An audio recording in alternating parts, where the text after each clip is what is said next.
Welcome to the Sports Con here on YouTube. I'm your host Daniel with your top sports stories. On Wednesday, Brian Urlacher announced his retirement after 13 years in the NFL. Urlacher spent his entire career with the Chicago Bears, which might have lasted longer if not for both sides unable to come to terms regarding a new contract.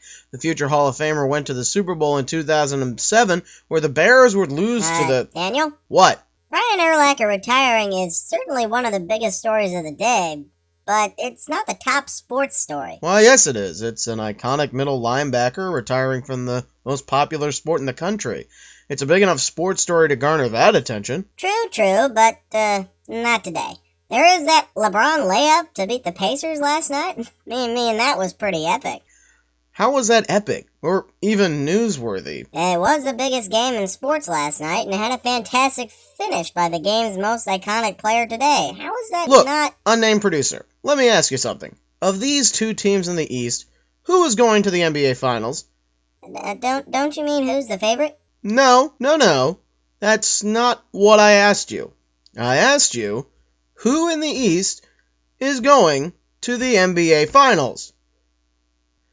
The Miami Heat. Okay, so what part of this story contradicts that fact? Not guess!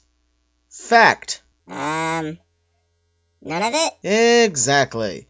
Now, if you don't mind, I'm going to go back to actual sports stories. Well, it's just that... What? It's just that even though it seems like a foregone conclusion that Miami will at least make the NBA Finals, you gotta admit that a game of this hype having this spectacular overtime finish should be worth reporting. Why should it be? It was just one game that Miami won in a series that they will win. It's not worth reporting, and it's a waste of my time to actually report.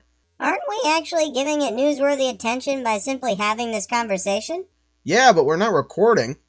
Wait.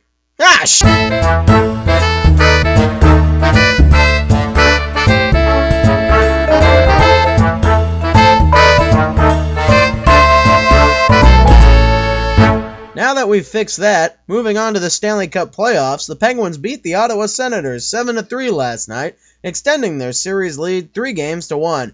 Both James Neal and Jarome Iginla of the Penguins scored 2 goals apiece in the victory. Top baseball scores and stories include Clay Buchholz getting his 7th win as the Red Sox beat the White Sox 6-2. Still no losses for Buchholz in 2013. Yankees starter Hiroki Kuroda had to leave in the third, an inning after getting hit in the right calf by a line drive off the bat of Baltimore's Manny Machado. It seems just to be a bruise. The Yankees would lose to the Orioles 6-3. The Giants would fail to sweep the Nationals as they lost yesterday 2-1 in extras. Ian Desmond managed to hit the go-ahead run in what turned out to be the winning run in the top of the 10th. And the A's lost to the Rangers 3-1 in Arlington. 2 homers for 3 runs in the first inning would be all that Texas needed. For more, follow me on Twitter at TheSportsConSF. You can also follow me at thesportscon.blogspot.com. I'm Daniel saying goodbye. You know you didn't take out our conversation, right? Yeah!